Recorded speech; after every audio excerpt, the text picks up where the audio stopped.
Yo, what's going on, guys? DJ Hess here, CollectiveKicks.com. Wanted to bring you guys a video and show you guys my second sole swap that I ended up doing so far to date, and it was on these right here, which is the Frankenstein looking sneaker right here, but it was definitely super fun for me to be able to do. And this is the Nike Flyknit Racer upper with the adidas UltraBoost bottom half. Yes, there's some glue issues here and there, and some of the alignment is a little bit off on it, but all in all, it's a very functional shoe, and this will work. And I'm really excited that I was actually able to pull this off. Of course, there was some definite challenges to doing so because of the fundamental shapes of the shoes. They're completely different. So to be able to make them both work for one shoe, I had to do a couple of modifications to the inside of the shoe, which I'll show you guys with this tutorial video. But this, I wanted to just say this for those people that are like, well, why would he do this, blah, blah, blah. I did this for my own sake. I did this because I got both pairs of shoes for less than 50% off. And actually these ones are still like available for like $70 or $75 or something like that. Put a link in the description to those. And I blacked out the midsole, but then I really wanted to try the boost on the upper. I love the Flyknit Racers, the overall look of the shoe. They're way too narrow for me though, as you can see. And like for me to have a wider foot, this is just not functional for me to be able to wear.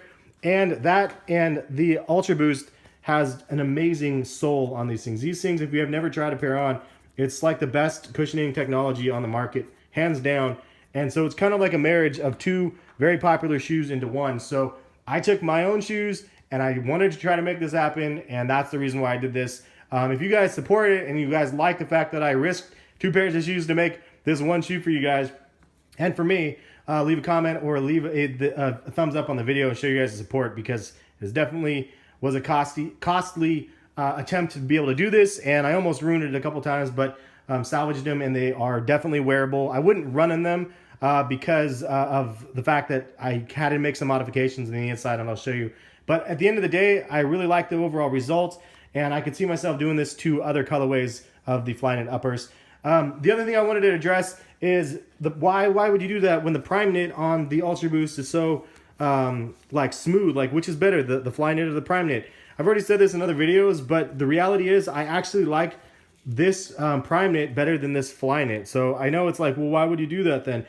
This is like a color that was like one of the ones that hit the sales racks, and I've seen these ones discounted, deep discounted because of this color, as well as the Volt ones. The materials are really nice on the prime knit, but I really just wanted to see how this would look like with the Flyknit upper and just morphing that Flyknit. I thought it would be kind of a fun challenge. Obviously, I didn't remove the cage on this pair right here, and you can see I removed the back on here. I had to cut out the top of the UltraBoost, and a lot of people wanted me to do this and try to see how it would have looked if I would have matched this up like so, but I did not give that an option because I ripped this out. And you can see this is the bottom of the Racer. So let's go ahead and get into it. I'll show you guys what you need to make this happen, and then I'll get into creating the second shoe. So just throwing out there, this is actually my first sole swap that I ended up doing on this tubular upper that I did a custom to. Remove the straps to this prime knit tubular and did the boost, pure boost bottoms on them, and it came out pretty good, in my opinion, at least the first sole swap. And these things worked out kind of cool. I use the same, and I'll put a link in that in the description to that video. I use fundamentally the same things as I did in that video as well. So this is very important. This is the X-Acto knife. With a razor blade, very easy to use, and this is one that I use and recommend. You can use any of them though. Another thing that's very helpful to have on hand is a seam ripper. Got to be really careful with this though, as I'll probably show you later with that, because I actually ripped the Flyknit material. It was really close to ruining the shoe. And then a Gerber multi-tool or a needle nose plier. Very, very handy to have this to be able to pull on some of the materials that you need. Also, a shoe tree of sorts. I have a Rejuvenator one and a shoe tree to be able to stretch out the material. Definitely going to be needed because hot water on the Flyknit upper will warp it a little bit, and so you got to be able to stretch it back out afterwards. So that having an adjustable one is very, very handy. Also, and I'll put a link in the description for all these supplies if you guys need. Barge Infinity Cement, highly recommended from Sneakerhead in the Bay. And after trying this, I understand why. You make this happen once and it sticks, and it's really, really firm, and it's like pretty much a professionally glued shoe because of it. So in Barge Infinity Cement, it's pretty expensive, $28. Obviously, you can use this over and over and over again on a lot of different sole swaps. or just re-gluing the soles. And then a heat gun. Definitely need this, a heat gun of sorts. I'll put a link to one of those in the description as well. Paper towels, and then toothpicks as well, and then a hot water source. So let's go ahead and get into it. I'll show you guys kind of what we need to get this thing started. So really the first step you're going to need is to take the laces out and then take the insole out of this shoe. And then also to get some hot water. So you could be boiling some water on the stove. This is one of the things that a lot of people recommended in my last video. Didn't work when I tried this on the Adidas tubulars because of the midsoles, I believe, the way that they're glued.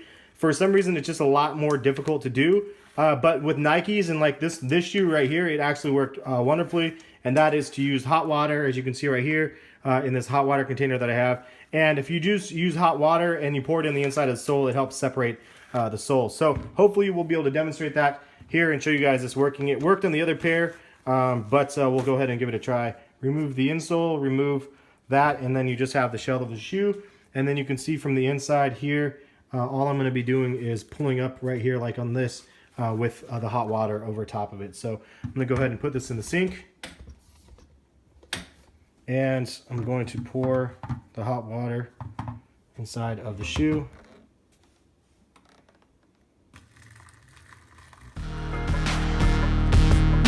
A lot of people recommended this.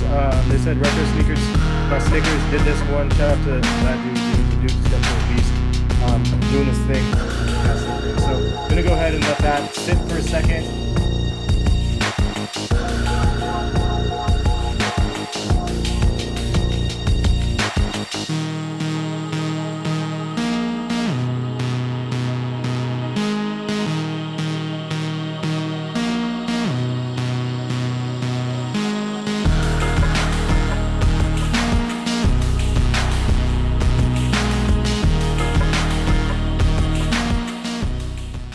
All right, so now that this is off, you can see we have ourselves a distorted mess here. This is what we have that will eventually turn into this. So basically, in order to make that happen though, you need a shoe tree to stretch this out, or you could use some cardboard inserts, but I definitely recommend a shoe tree. When you pour the hot water over top of that stuff, it definitely shrivels up this Flyknit. So you could see it's definitely done its work and shriveled it up and made it really, really inflexible. So definitely use a shoe tree here, and then also the bottom, you need to clean up the bottom to get the excess gunk off here and there. So I use that multi-tool and just keep pulling this stuff, keep using the hot water and pulling this stuff off as you need. But I'm just gonna put this in here for now to show you guys what it looks like. And then you leave this in here and let it set, let it dry. And if you need it to stretch out a little bit more, you can pour some hot water on here over top of the thing and then stretch this thing out one more time. So as you can see, I just applied hot water over top again and then reformed this thing right here. And the shriveled little mess reforms and then retakes its shape. And then we'll just leave this like this and let this thing dry. You can also take this and make it as big as possible. So you can take this and go down a couple sizes and make it big. And then stretch it out and let it take its larger shape as it's going to need, obviously, to be able to fit on the new body. I'm going to go ahead and dismantle this other one right over here. Don't have to take the laces off necessarily because I'm just going to be cutting off the entire upper of this shoe. You can try the other technique if you want to try to remove everything from the bottom, but for me personally, I'm not going to waste my time. I'm just going to go ahead and cut it off, and let's get into it.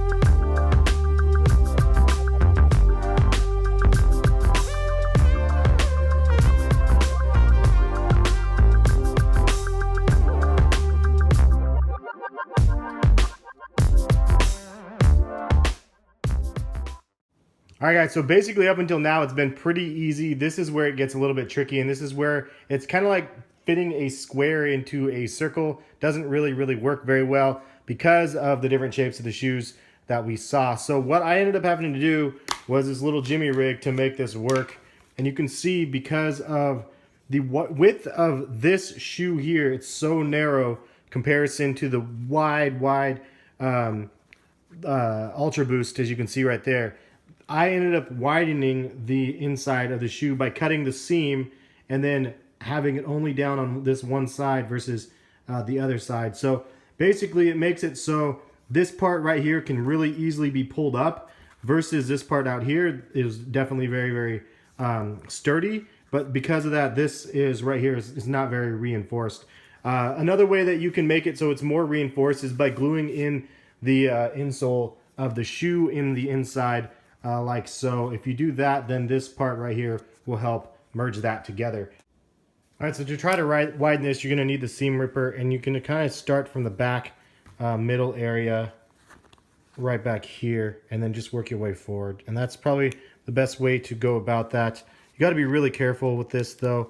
If you go too deep or you go down too far and cut, you'll cut the fly wire, or excuse me, the Flyknit as well. And it's definitely not the desired results, but that's something that I did on accident. So yeah, definitely don't do that. But you can see I'm just going to go and use this edge in and push down like so. And just go slow. If you go too fast, you really can make some messes and cut things that you don't want to cut. So definitely take it slow. And I recommend that for all of this whole entire process of a custom. If you're going to do any custom, just take your time, because if the more you rush, the more mistakes can happen. If you get tired as well, take breaks, because you definitely want to make this as easy as possible and not break a bunch of things. So I'm taking it slow, and I'm just going to go ahead and time lapse the rest.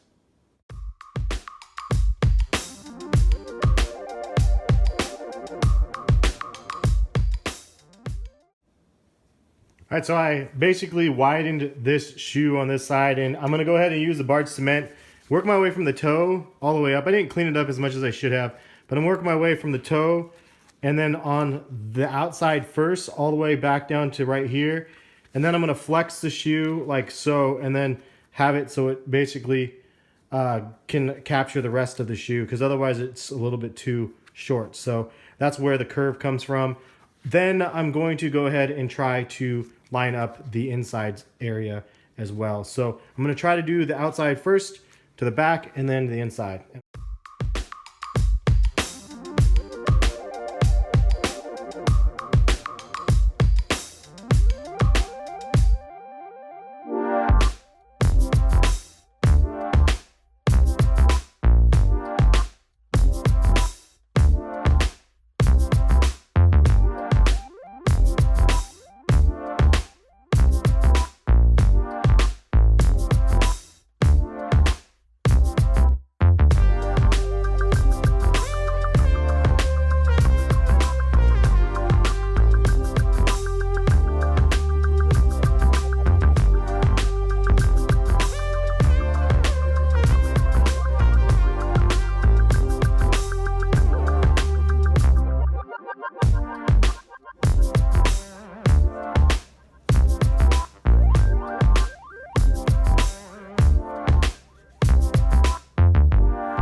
All right, so as you can see, this side is pretty much laid down. You got the toe, a little bit sloppy though around here. I got to clean that up.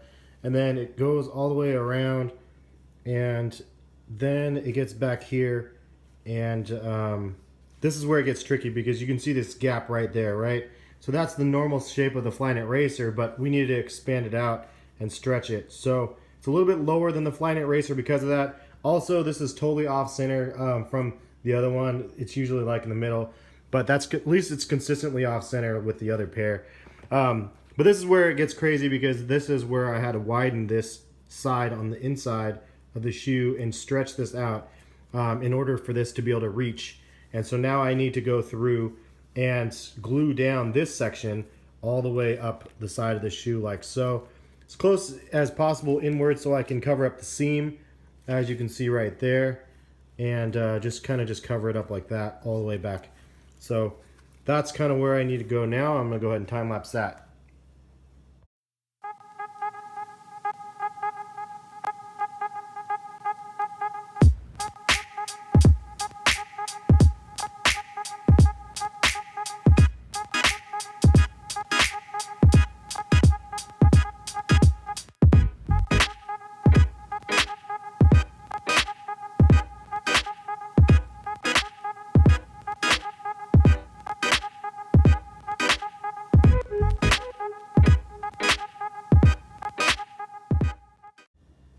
All right, so the final step, I'm going to go ahead and put the shoehorn in down here and allow this thing to kind of set the shape of the Flyknit.